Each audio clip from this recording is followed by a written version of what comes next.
Bonjour et bienvenue dans cette nouvelle vidéo. Aujourd'hui, je suis très content de vous retrouver pour discuter un petit peu, mais pas de n'importe quel sujet, puisque nous allons parler aujourd'hui paranormal. Je suis dans mon élément, j'adore. Vous noterez d'ailleurs l'implication pour le décor, fait spécialement pour ce type de vidéo. J'en ai d'ailleurs fait un vlog que je vous invite à aller regarder, évidemment. Mais donc, j'ai comme projet de faire des vidéos sur le thème du paranormal, vous l'aurez compris. Alors, je ne fais pas uniquement ça sur ma chaîne, je fais aussi plein d'autres vidéos et j'ai encore prévu de faire plein d'autres vidéos, évidemment.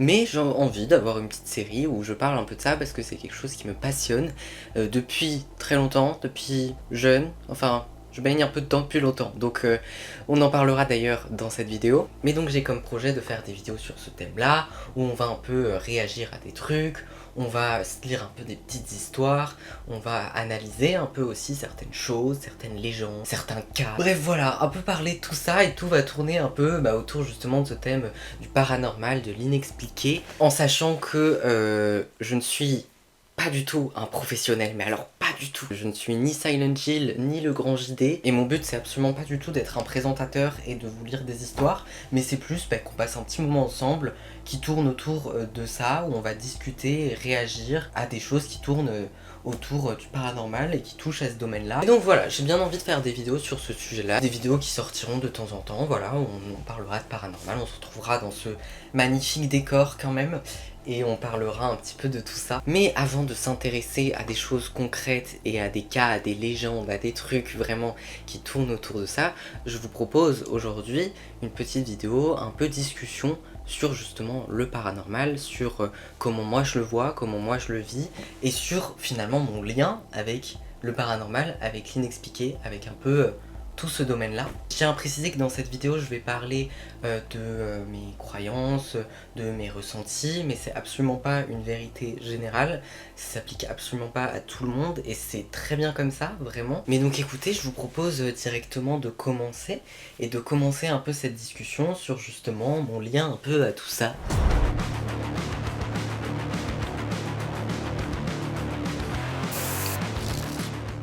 Moi j'ai toujours été un peu intéressé par tout ce qui était un peu fantôme, paranormal et tout, j'ai toujours adoré, mais vraiment quand je dis toujours, c'est genre depuis aussi loin que je me souvienne, en fait, aussi loin que je me souvienne. Quand j'étais plus jeune, ma passion c'était Scooby-Doo. Voilà, ça annonce déjà le thème.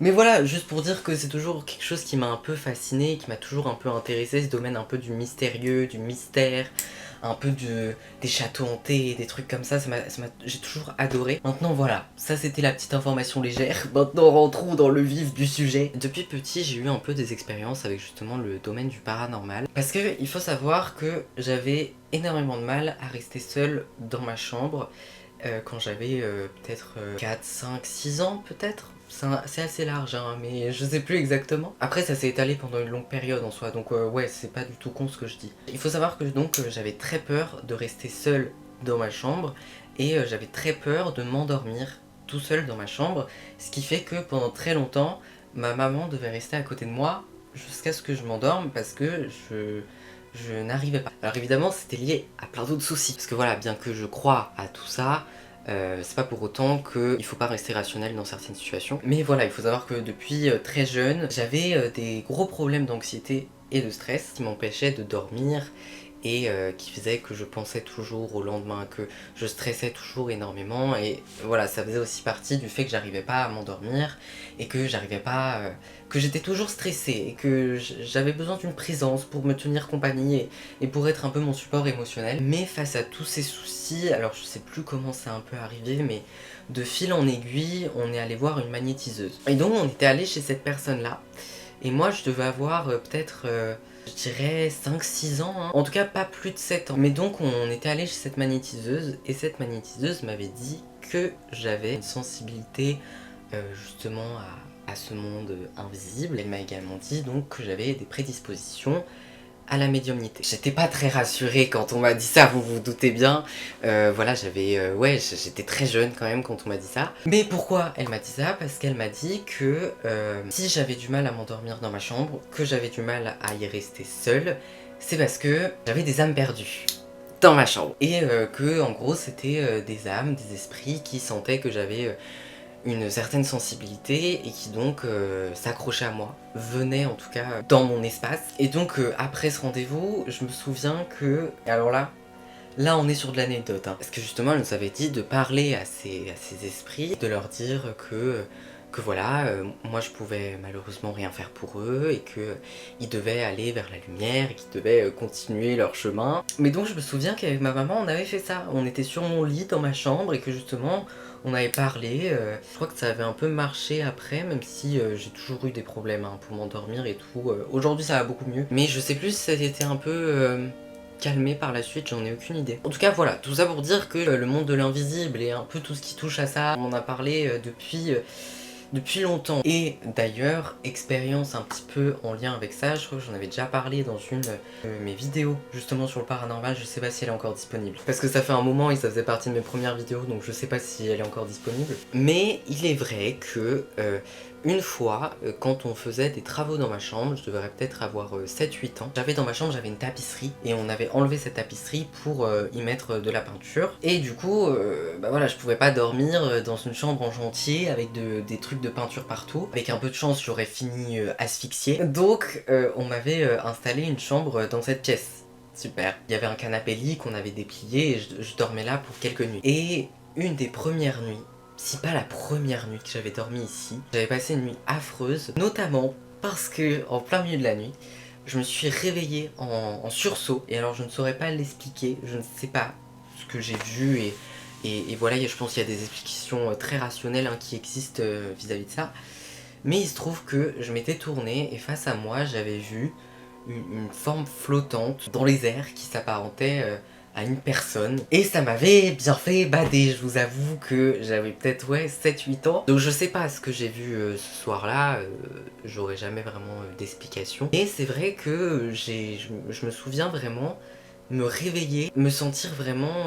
déjà me sentir observé. Vraiment on était en plein milieu de la nuit donc les volets étaient fermés. Mais je me souviens qu'il y avait un peu de lumière qui émanait de cette chose-là et qui éclairait un peu la pièce et qui a fait que je l'ai vu. Expérience très effrayante, je ne recommande pas. Mais je sais pas ce que j'ai vu ce soir, vraiment, parce que je vous avoue que voilà, je me suis pas attardée vraiment à analyser ce que c'était. J'avoue, ma préoccupation c'était de me protéger. Peut-être que voilà, je me réveillais d'un cauchemar et j'ai commencé à faire un début de paralysie du sommeil où j'ai vu quelque chose et puis je me suis tout de suite réveillée, je sais pas. Franchement, je sais pas du tout ce qui s'est passé ce soir-là. Donc voilà, je sais pas vraiment ce que j'ai vu ce soir-là, mais je sais que ça m'avait mis vraiment très mal pendant plusieurs jours où j'étais vraiment tétanisée. Vraiment, je pense que c'est le terme. Mais donc voilà, ça c'était quand j'étais vraiment enfant, entre je dirais mes 5 et 8 ans. Mais voilà, j'ai évolué, j'ai grandi, j'avais un peu mis ça en soi de côté parce que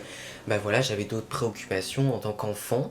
Même si ce côté-là de paranormal et de tout ça, ça m'a toujours intéressé, notamment parce que bah voilà, comme beaucoup de gens je pense de notre génération, bah j'ai un peu évolué et grandi aussi avec les threads d'horreur de Squeezie. Voilà, ça a aussi un peu façonné ce truc là pour l'horreur en général, pour le paranormal et pour les histoires un peu flippantes et mystérieuses. Et ouais, avec le domaine de YouTube, je pense je me suis un peu intéressée à ça. Ma grande sœur elle consommait beaucoup des contenus comme ça et du coup je sais que je suivais un peu avec elle avec les vidéos, bah justement j'en parlais avant, mais avec les vidéos du Grand JD, de Silent Jill et de toutes ces personnes là qui parlent un peu justement de paranormal, de trucs, du contenu que je consomme toujours beaucoup hein, d'ailleurs aujourd'hui, c'est du contenu que j'ai jamais vraiment arrêté de consommer. Mais donc voilà, ça me passionnait pas mal. Maintenant, est-ce que j'y croyais à 100% et est-ce que j'étais vraiment très croyant à cette époque? Je pense que je me fermais pas. Et voilà, j'étais pas non plus à fond dans des croyances et dans des trucs de je crois absolument au paranormal.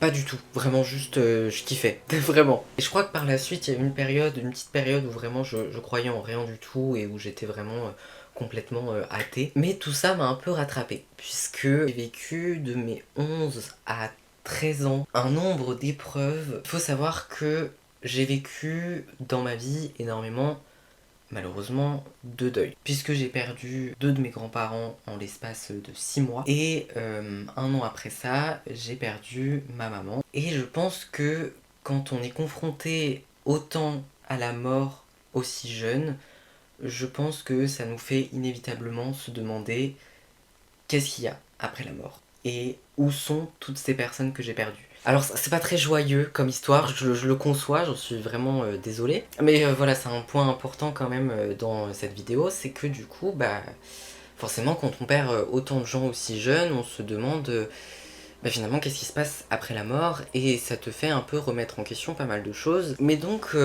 c'est là un peu que j'ai commencé à élaborer un petit peu mes croyances. Alors je vais pas non plus rentrer à fond dans mes croyances en détail, hein, parce que ce sont aussi des choses qui sont personnelles et que j'ai pas forcément envie d'exposer sur les réseaux sociaux. Et il faut savoir aussi, c'est important à préciser, que je ne suis pas une personne religieuse. Moi je me considère plus comme quelqu'un de spirituel. Donc il y a quand même une nuance. Une religion, ça va suivre une doctrine spécifique, contrairement à une spiritualité qui va être beaucoup plus personnelle et propre à chacun. Mais donc voilà, je me considère comme quelqu'un de spirituel. Je crois en un monde invisible, je crois en tout cas aux esprits, je crois qu'on a tous une âme, et je crois en général à l'énergie. Voilà. Donc voilà, c'est un peu ces épreuves qui m'ont fait élaborer mon système de croyances, même si je ne reste fermé à rien, que mes croyances elles sont pas du tout ancrées dans le marbre, et que au contraire elles ont évolué, et elles évoluent encore, et c'est quelque chose qui est normal. Mais donc voilà, c'est comme ça que j'ai un peu élaboré mes croyances, et ça joue énormément avec mon lien donc avec le paranormal, puisque donc je crois au paranormal, au cas où vous l'avez pas encore capté depuis le début de cette vidéo. Et ouais, je pense que c'est vraiment à partir de mes 14 ans que je me suis vraiment intéressée à la spiritualité, ce qui a découlé aussi à certaines pratiques, et je me suis intéressée à plein de choses, notamment au domaine de l'ésotérisme, qui est un domaine qui m'intéresse énormément. Si jamais l'ésotérisme c'est un ensemble de pratiques qui inclut par exemple la lithothérapie, donc c'est les pierres, et la croyance que les pierres ont des vertus, etc. Mais il y a aussi l'herboristerie, donc avec les herbes, la divination, donc les tirages de cartes, le pendule. Enfin voilà, il y a plein de choses dans l'ésotérisme, il y a plein de pratiques dans l'ésotérisme, et c'est quelque chose qui m'a beaucoup intéressé. Donc moi je pratique justement l'ésotérisme. Maintenant je vais pas forcément rentrer plus en profondeur dans mes pratiques, parce que ce sont des choses qui sont personnelles, c'est des choses que j'ai pas envie forcément d'exposer sur les réseaux sociaux, parce qu'on sait à quel point les réseaux sociaux peuvent être dangereux, et j'ai envie de me protéger de ça, et je pense que les gens, et notamment en France, ne sont pas assez ouverts d'esprit sur ces questions-là. Mais voilà, au-delà de ça, pour revenir à des choses un peu plus légères et un peu plus des médias, etc., moi j'ai toujours été passionnée par l'horreur. J'adore les films d'horreur aussi, les séries d'horreur. Je kiffe vraiment, quel qu'il soit en vrai, parce qu'il y a plein de thématiques dans les films d'horreur. Moi j'ai commencé par les Scream, je pense que c'est des films d'horreur assez soft pour commencer en vrai. Mais mon film d'horreur préféré, je pense que honnêtement, ça doit être le premier Conjuring. Je pense que en vrai, Cassure. J'ai beaucoup aimé aussi la série The Haunting of Hill House. Très bonne série, je vous recommande vivement. Je kifferais faire des reviews de films d'horreur en vrai. Peut-être en story Instagram, parce que j'ai bien envie de regarder des films d'horreur en ce moment. Écoutez, voilà, si ça vous intéresse, n'hésitez pas à aller me suivre sur Instagram. Mais en tout cas, voilà, de manière générale, je pense que si je devrais clore, je dirais que j'ai toujours été vraiment très attirée et passionnée et intéressée par le domaine du paranormal, du monde de l'invisible, de l'occulte, des pratiques ésotériques et de tout ça. En fait, c'est des choses qui m'ont toujours très intéressé, et de l'horreur en général sur toutes ses formes aussi. Même si dans ces vidéos on parlera exclusivement de paranormal, d'inexpliqué et de légendes et de tout ce genre de choses, je vais pas vous faire des true crime parce que ça me terrifie. Vraiment, je vais être très honnête, c'est le truc qui me fait le plus peur. Voilà, moi vous pouvez mettre un film d'horreur où il y a des esprits de partout, des entités, des démons, mais par contre, vous me foutez un film d'horreur sur un tueur en série réel, ça me fait batter, vous voyez. Ça me fait plus peur. Et donc il n'y aura pas de true crime ici, ok? Enfin bref, voilà donc pour mon lien au paranormal et un petit peu mes relations avec tout ça. Alors j'étais assez large, hein, j'ai pas que parlé de paranormal, j'ai parlé d'ésotérisme, de spiritualité, d'un peu tout ça. Voilà, mais parce que bah en soi, ça touche un peu à tout ça et j'avais envie de quand même poser les bases avant de vraiment faire des vidéos qui parlent de tout ça. J'avais envie que bah voilà, il y ait mon point de vue et un peu mon petit lien avec ça qui traîne sur ma chaîne YouTube pour les personnes qui ont envie de le voir. Je pense que comme ça pose un peu les bases avant de vraiment rentrer dans le vif du sujet et de parler de sujets comme des légendes, des cas inexpliqués, des trucs. Enfin parler. On sera pas sur un format de présentateur, hein. Je pense que vous l'avez compris avec cette vidéo dans tous les cas. J'ai envie de garder ma personnalité, j'ai envie de garder mon énergie et j'ai pas envie de me mettre dans une personnalité de présentateur sérieux, je vous présente. Je pense que vraiment là n'est pas ma force et je pense que c'est pas mon truc, c'est pas ce que j'ai envie d'apporter. J'adore consommer du contenu comme ça, hein, mais je pense que moi ça match pas avec moi tout simplement. Enfin bref, voilà pour cette vidéo. J'espère que ça vous aura plu de m'écouter. Si c'est le cas, n'hésitez pas à laisser un j'aime, n'hésitez pas à mettre un petit commentaire. Tant que tout reste dans le respect et les croyances et les idées de chacun, moi ça me va très bien. N'hésitez pas non plus à vous abonner si vous avez envie de voir justement d'autres vidéos sur ce thème. Et si vous avez envie de voir aussi d'autres vidéos, parce que je fais plein d'autres vidéos. Vraiment, je fais des thèmes de vidéos très variés, vraiment. Et parfois je me demande si je devrais pas avoir une direction artistique un peu plus linéaire, un peu plus droite. Mais en vrai, non, vas-y fuck, ok. Je pense que on est tous composés de plein de choses, on aime tous plein de choses et on a tous plein de choses à partager et moi j'ai envie de faire ça, j'ai envie de partager plein de choses même si c'est des domaines diamétralement opposés, c'est pas grave, écoutez, moi ça me fait plaisir, moi je kiffe et j'espère que vous kiffez aussi. N'hésitez pas aussi à aller me suivre sur Instagram et TikTok, d'ailleurs je le dis pas trop souvent mais je suis sur Instagram et sur TikTok. N'hésitez pas à aller me suivre là-bas si vous aimez un petit peu mon énergie et ma personne, voilà. En tout cas, moi je vous embrasse, en attendant la prochaine vidéo, portez-vous bien. Et je vous dis à très vite. Bisous!